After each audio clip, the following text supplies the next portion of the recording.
अपने गुरु भगवान शिव के चरणों में प्रणाम है। प्रणाम है इस कालखंड की प्रथम से शिष्या हम सबों की शक्ति स्वरूपा दीदी नीलमानंद के चरणों में, यहाँ उपस्थित आप सभी भाई बहनों के चरणों में प्रणाम है। आज का दिन विशेष है, नागपंचमी का दिन। हमारी दीदी, हमारी शक्ति, हमारी प्रेरणा, हमारी आदर्श दीदी नीलम आनंद का जन्मदिन है। इसलिए बड़े भाग्यशाली हम हैं। इसी बेगूसराय की पावन धरती पर हमारे वरेण्य गुरु भ्राता साहब श्री हरिनारायण जी को आकाशवाणी के माध्यम से जगत गुरु भगवान शिव ने आदेश निर्देश दिया था कि तुम जो करते हो वही करने के लिए लोगों को कहो। हम लोग यहाँ संगोष्ठी में बैठे हैं इस बात को समझने और समझाने के लिए कि हमको शिव शिष्य के रूप में क्या करना है। इस शिव शिष्यता की पावन धारा को जिन्होंने इस धरती पर उतारा भगीरथ की तरह, उसके पीछे मंशा क्या थी, उद्देश्य क्या था और हमारी अपनी भूमिका क्या है, हमको आपको करना क्या है। शिव की शिष्यता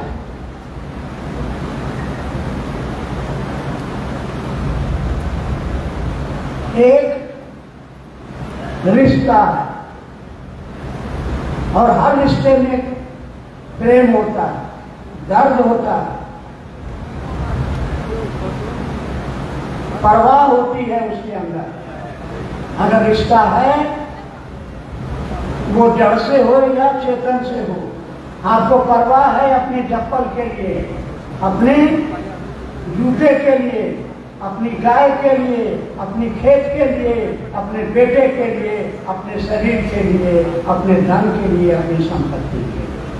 आइए, ये जो शिव की शिष्यता है, जगत गुरु भगवान शिव की शिष्यता, बड़ी पुरानी कहावत है। इसके 10,000 साल पहले हड़प्पा मोहनजोदड़ो सिंधु घाटी की सभ्यता के अवशेष इस बात के प्रमाण देते हैं कि उस समय भी एक देवता की पूजा होती थी और उस पूजा में जिस देवता की पूजा होती थी उसको पशुपति कहा गया। और पूजा की जो पद्धति थी वो क्या थी? पूजा। पूजा माने प्रेम, प्रेम का माने समर्पण, प्रेम का माने प्रेम में आदमी देता है, लेता नहीं है। यह जो भक्ति, यह जो पूजा की परंपरा थी, भक्ति की धारा थी, वह कब से चली आ रही है। वेद आए, वेदों ने कर्मकांड दिया, उपनिषद आए, उपनिषद ने ज्ञान कांड दिया, लेकिन भारतवर्ष की इस पावन धरती पर वो जो धारा थी, जो भक्ति की धारा थी, जो प्रेम की धारा थी, वह बहती रही, बहती रही, बहती रही। और इस क्रम में हमारे 4 वेद, 108 उपनिषद, 18 पुराण, महाभारत, वाल्मीकि रामायण, रामचरितमानस, इन पुस्तकों को उठा के देखिए, इस धारा के अवशेष आपको मिलेंगे। ऋग्वेद ने कहा, रुद्र को कहा कि आप ज्ञान के दाता हो। हमारे उपनिषदों ने कहा कि तुम महेश्वर हो, सब तुम ही हो। हमारे पुराणों ने कहा जगत गुरु नमस्तुभ्यं शिवाय शिवदाय च योगींद्रा नाम योगींद्रा गुरु नाम गुरुवे नमः। वाल्मीकि रामायण में कहा गया कि हे महादेव आप जगत के गुरु हैं। रामचरितमानस में कहा गया हे महादेव तुम त्रिभुवन गुरु वेद बखाना। कहा गया गुरु कैसा होना चाहिए? तो गुरु शंकर रूपेण। ये केवल किताबी ज्ञान रह गया। मात्र कुछ शिव शिष्यों का नाम, 121 शिष्यों का नाम किताबों में रहा और कहा गया कि शिव जगत के गुरु हैं, वो गुरुओं के गुरु हैं, आदि गुरु हैं, गुरुआदि पति हैं कह करके उनकी पूजा, उनकी अभ्यर्थना की जाती रही। लेकिन उनके किसी शिष्य ने जनमानस को इस रहस्य से अवगत नहीं कराया, इस दिशा में प्रयास नहीं किया। यह प्रयास किया हमारे बड़े गुरु माता साहब श्री हरिंद्रानंद जी ने। उन्होंने अपनी शिष्यानुभूति में लिखा कि शिव को गुरु मानने के बाद जो हमको अनुभूतियां हुई, उससे जो हमारे अंदर अंतर प्रेरणा जगी, अंतर प्रेरणा अंदर से ये प्यास जगी कि यह अध्यात्म के नाम पर जो शराब पैदा हो गई है, उल्टा सीधा काम जो लोग कर रहे हैं और अपना जीवन बर्बाद कर रहे हैं, तो अध्यात्म में आई संक्रांति यानी उसमें जो गड़बड़ी आ गई है उसे दूर करने के लिए लोगों के दिलों में शिव शिष्यता का बीज रोपा जाए। ये संकल्प उनका अपना था, किसी ने कहा नहीं था, कहीं उन्होंने पढ़ा नहीं था, अंतः प्रेरणा उनके अंदर जगी थी। और तब उन्होंने जो किया, क्या किया? नंबर 1, आज तक हमारे धर्मशास्त्रों में कहा गया श्रद्धावान लभते ज्ञान। बिना श्रद्धा के बिना आप ज्ञान प्राप्त नहीं कर सकते। आपका ऐसे गुरु मिले, लहसुन छोड़ के आओ, प्याज छोड़ के आओ, ये छोड़ के आओ, वो छोड़ के आओ। गोरखनाथ जैसा गुरु आया तो कहा घर द्वार परिवार छोड़ के आओ, तब चेला बनाएंगे। लेकिन हमारे साहब श्री हरिंद्रानंद जी ने क्या कहा कि वो जगत का गुरु है। ये समझ उनको आई, वो जगत गुरु का माने क्या होता है, यानी धरती का वो जगत का एक एक व्यक्ति को ये पैदाइशी हक है कि वो शिव को अपना गुरु मान सकता है। आप शाकाहारी हैं, मांसाहारी हैं, गोरा हैं, काला है, छोड़ जाते हैं, बढ़ जाते हैं, अमीर है, गरीब है, आदमी है, आपको ये पैदाइशी हक है। ये बात साहब श्री हरिंद्रानंद जी ने पहली बात बताई। 2 बात हो गया। पहली बात कि वो जगत का गुरु है, धरती का कोई आदमी उनको अपना गुरु बना सकता है, कोई शर्त नहीं, कोई बंधन नहीं। तुम लहसुन प्याज खाते हो कि दूध भात खाते हो, हाँ, डॉक्टर के परामर्श के अनुसार खान पान करो।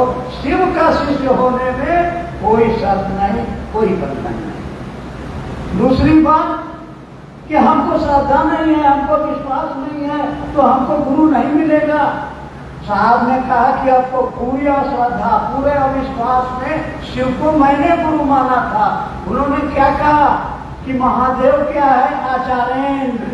उन्होंने आचार से, अपने व्यवहार से, अपने आचरण से सिखाया, करके सिखाया, बोल के ही नहीं, करके। यही अंतर हमें और आप में है, यही अंतर था इसी धरती पर। साहब श्री को कहा गया तुम जो करते हो कहते नहीं हो। आज मैं कह रहा हूं कि हम और आप जो कहते हैं वो करते नहीं हैं। ये सबसे बड़ा दोष है। कहते हैं साहब ने 3 सूत्र दिया, काला दिया था आरती दिखाने के लिए, भजन गाने के लिए, काला दिया था। चलिए उस पर बाद में आएंगे। साहब ने क्या कहा? शिव से ज्ञान प्राप्ति की उच्चतक अभिलाषा का अस्थायित्व गुरु से ज्ञान की प्राप्ति करा। कोई भरोसा नहीं था, कोई विश्वास नहीं था। स्पष्ट उन्होंने लिख दिया कि जब मैंने शिव को गुरु माना था, मैं नहीं जानता था कि वही गुरु है, वही आदि गुरु है, वही गुरुओं का गुरु है, वही जगत का गुरु है। मुझको तो एक श्लोक ने कहा, मुझको तो हमारे जो 14 गुरु हुए थे उन्होंने कहा कि गुरु भगवान होता है, गुरु ब्रह्मा, गुरु विष्णु वगैरह वगैरह वगैरह। तो उन्होंने शिव को गुरु माना था, पूरे अविश्वास में माना था कि शरीर में है नहीं, हमको कौन ज्ञान सिखाएगा। फिर भी उन्होंने गुरु माना और शर्तों में माना। इसको पकड़िए, इसको समझिए। नीलम आनंद ने मुझको बताया था कि जब उन्होंने शिव को गुरु माना था, साहब ने भी हमको बताया था, हम लोग बातचीत करते थे, ये मेरा सौभाग्य कि उनको कॉलेज में पढ़ाने का मिला था मुझको मौका, उनके साथ श्मशान में जाने का, कब्रिस्तान में साधना करने का। तो बैठ के बात होती थी तो उन्होंने कहा कि मैंने जब शिव को गुरु माना था, मेरे अंदर न श्रद्धा थी न विश्वास था, और इसलिए मैंने महादेव को 3 शब्दों में मान लिया। आसमान से उतरोगे गुरु नहीं मानूंगा, आदमी बन के आओगे गुरु नहीं मानूंगा, और अब कुछ नहीं करूंगा। जब गुरु को छोड़ दिया, श्मशान जाना छोड़ दिया, माला फेरना छोड़ दिया, प्रसाद चढ़ाना छोड़ दिया। रोते थे बैठ करके कि साला हम फंस गए, कोई बताने वाला नहीं, कोई किताब नहीं। ये दर्द, ये पीड़ा आपने झेली, मैंने झेली।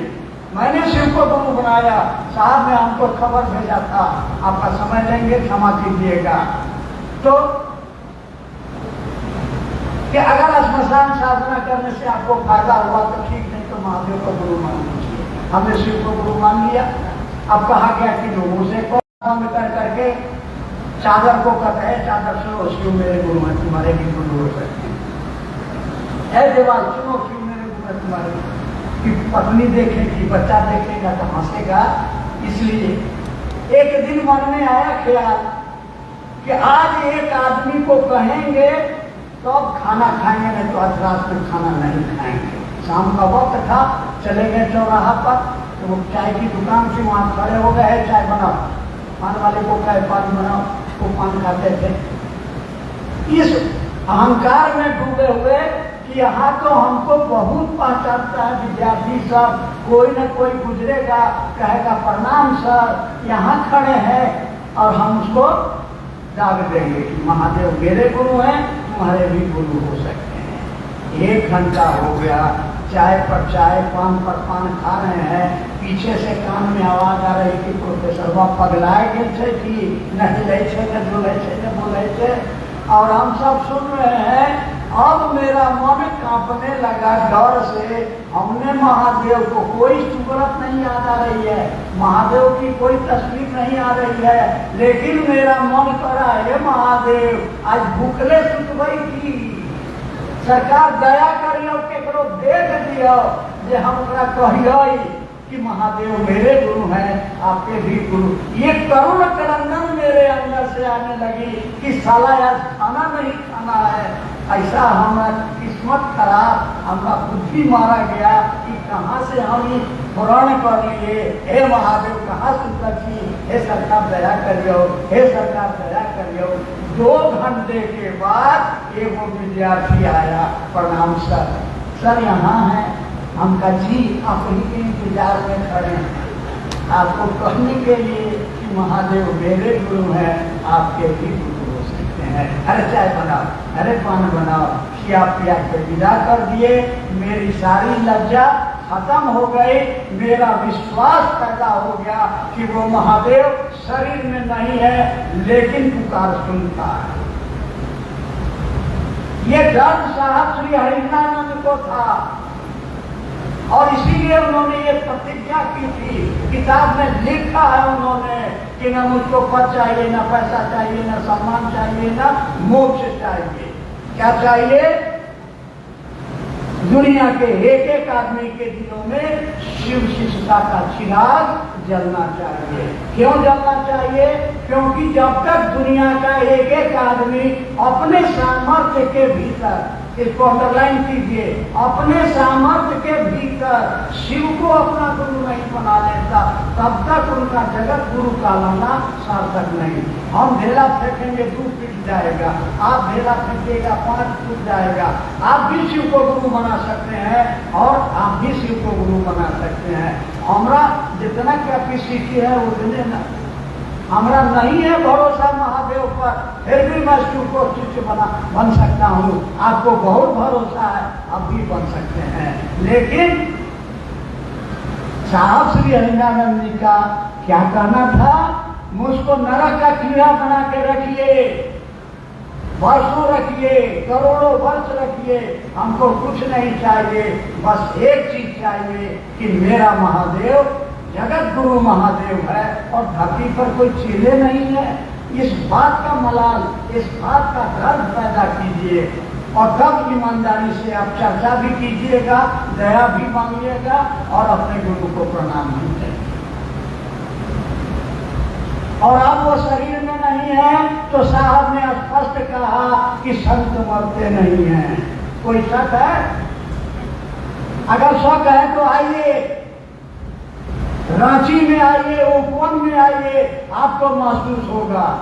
आप मत आइए, आप अपने घर में महादेव को, अपने गुरु, अपने साहब को कहिए, हे साहब, हे दीदी, हम पर दया कीजिए, हमसे चर्चा नहीं हो रही है। आप कह के तो देखिए, आप कह करके देखिए। क्षेत्रों में मुझको बराबर सुनने को मिल रहा है। क्या मिल रहा है? कि हमारा बेटवा के नौकरी लगते तो चर्चा करेंगे, हमारा बेटिया के ब्याह हो जाती तो चर्चा करेंगे, और हम और आप भोज खा रहे हैं। यानी वो शरीर में नहीं है, फिर भी सुनते हैं। अरे जब सुनते हैं तो उस महादेव से कहिए ना कि हे महादेव। और इसलिए साहब ने यही बात हम कहने वाले थे, शिष्यानुभूति को उठाइए, पढ़िए। अस्थायी शिष्य भाव अनिवार्य है। क्यों? गुरु भाव सत्ता है, भाव जनित, भाव से ही वो जुड़ेगा। वो लौकिक संबंध हो या पारलौकिक संबंध हो, भाव नहीं है मेरे अंदर में, कैसे भाव पैदा होगा? उन्होंने कहा ये 3 काम करो। हम बोलते हैं, मंच से करते नहीं हैं, ये गड़बड़ी है। इसलिए भाई और बहनों, मेरी प्रार्थना है कि 3 काम रोज हमको आपको करना। अगर मुझ पर विश्वास नहीं है तो शिष्यानुभूति किताब पढ़ लीजिए।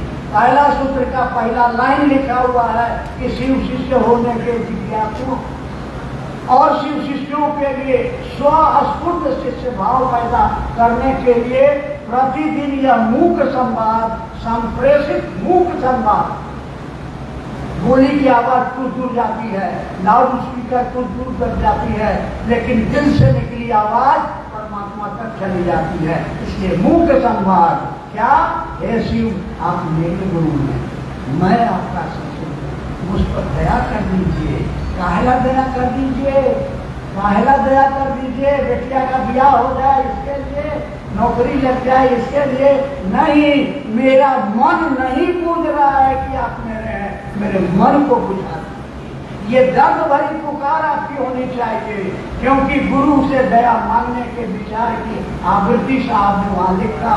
गुरु से दया मांगने के विचार की आवृत्ति के लिए भी गुरु की दया चाहिए, क्योंकि शिव शिष्यता में जो कुछ भी होगा गुरु की दया से होगा। गुरु की दया के आश्रय में जाइए। इसलिए प्रतिदिन महादेव से, अपने गुरु से दया मांगिए कि मेरा मन बूझे कि महादेव मेरा है। नंबर 2, आप चर्चा करते हैं, चर्चा शिष्य भाव पैदा करने की अनुपम विधा है, चर्चा ध्यान की अनुपम विधा है, चर्चा गुरु आदेशित कार्य है। और साहब ने कहा गुरु आदेशित काम करने से गुरु की दया मिलती है, और गुरु की दया वो शक्ति है जो आपको भोग और मोक्ष समान रूप से देती है। किताब में साहब ने लिखा है कि जो सदगुरु होते हैं मात्र अपनी दया से आपको भोग और मोक्ष देते हैं। आपको दया करनी है तो गुरु आदेशित काम को ईमानदारी से करिए, इस मनसा से करिए कि मेरी बात सुन करके अगले के मन में शिव को गुरु मानने की चाहत पैदा हो। कर भला तो अपना भला चाहते हैं, दूसरों का भला करिए। तीसरा काम करना है प्रणाम करना। आप प्रणाम करते हैं। शिष्यानुभूति में साहब ने क्या लिखा? शिव गुरु भाव सत्ता है, भाव जनित प्रणाम ही उन्हें ग्राह्य है। इसीलिए उनको भाव जनित प्रणाम, मंत्रानुक्रम से भाव जनित प्रणाम करिए। मंत्रानुक्रम, किसको प्रणाम करने जा रहे हैं? दिमाग में सेट कीजिए, किसको प्रणाम करने जा रहे हैं? महादेव जो मेरा है। साहब ने हमेशा कहा कि वो गुरु है, वो जगत का गुरु है। जब तक आप उसको अपना नहीं बनाइएगा कोई फायदा नहीं होगा। कहानी समय नहीं है। उन्होंने क्या कहा था? एक साधु ने एक ऑफिसर को क्या कहा था कि रे अपना महादेव के छोड़, मेरे महादेव को पकड़।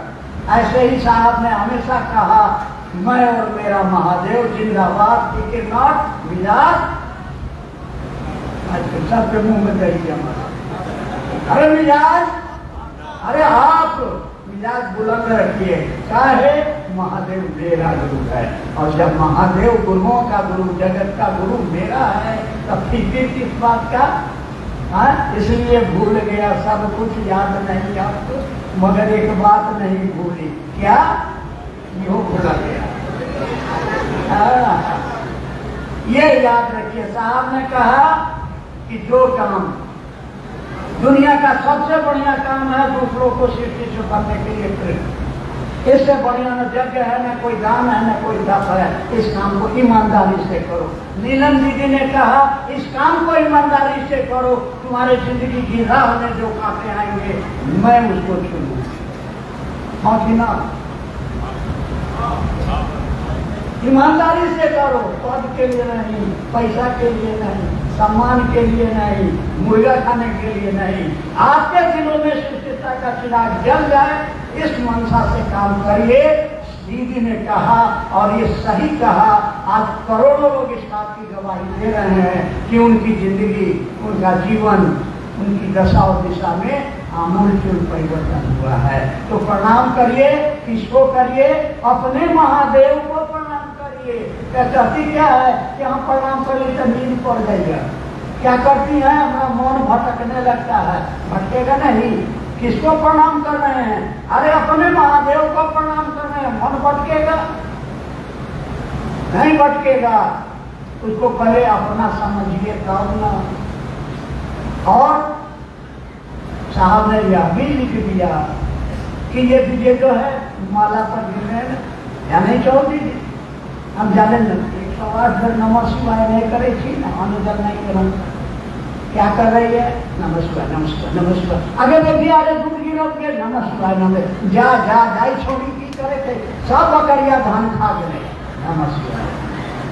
ये नौटंकी करने से घर में देखिएगा, बाप बेटा में लड़ाई है, सास पुत्रों में लड़ाई है, आमदनी अठानी खर्चा रुपया है। काहेला? नमस्कार, नमस्कार, नमस्कार। प्रणाम करिए, दिल से प्रणाम करिए, दिल से प्रणाम करिए, बोली से नहीं। नर्स को सिस्टर बोलने से सिस्टर नहीं हो जाती है। दिल से बोलिए कि हे महादेव आप मेरे गुरु हैं, हम आपको प्रणाम। दूसरा तरीका साहब ने दिया, कहा कि टुकड़े टुकड़े में नमस्कार किया। हमारा बहुत गुरु भाई कुर्बान सब मौलवे तोड़ दिया। अरे साहब ने कहा कह रहे एक बार नमः सांस कर लो, छोड़ो। अजपा जप विधि से लिखा है। क्या लिखा है? कि शिव के शिष्य अपने गुरु को अजपा जप विधि से प्रणाम करने के लिए नमः शिवाय का प्रयोग करते हैं। शुरू में सायास, बाद में गुरु की दया से अनायास, और तब गुरु की दया होगी तो मंत्र में भाव प्रवेश होगा। ये नमः शिवाय क्या है? किताब में लिखा है कि ये प्राण मंत्र है। चिट्ठी में प्राण प्यारी लिखते हैं। ये महादेव का प्राण मंत्र है। आपका प्राण मंत्र हुआ होगा गुरु की दया से। चलिए, बहुत समय ले लिया आप लोगों का, उल्टा सीधा बोलते बोले होंगे तो क्षमा चाहते हैं। बस एक संकल्प लेना है कि हमारे भी हमारे साहब जी का संकल्प है, और इस संकल्प को पूरा कौन करेगा? हम करेंगे। कौन करेगा? जोर से बोलिए भाई। अरे होगा कंजूसी। कौन करेगा? इसलिए मनसा वाचा कर्मणा इस काम को करेंगे, ताकि आपको देख के लोग कहे कि शिव का शिष्य, आपको देख के लोग शिव को अपना गुरु बनाए। और एक काम और करिए कि साहब ने 3 संस्था बनाई है, इसको कौन देखेगा? हमको और आपको ही मदद करनी है। थोड़ी उधर भी साहब ने स्पष्ट कहा है कि तुम जितना दोगे महादेव सूद के साथ तुमको लौटा देगा। इसलिए इन्वेस्ट करिए। जो जितना इन्वेस्ट करेगा, तुम 1 पैसा दोगे तो वो तुमको 10 लाख देगा। इसीलिए इस काम को करना है। अपनी संस्था को मजबूत, एक गुरु है, एक उद्देश्य है, एक काम करना है। इसलिए सारे विरोधों अवरोधों को भुलाते हुए और इस ख्याल से कि हम सभी भाई बहन हैं, हम सभी शिव के शिष्य हैं और हमारा एक लक्ष्य है, दुनिया के एक एक दिलों में शिव शिष्यता का चिराग जले। और ये काम कैसे करिएगा? अरे गुरु की दया और साहब दीदी के आशीर्वाद से करेंगे। आप सभी के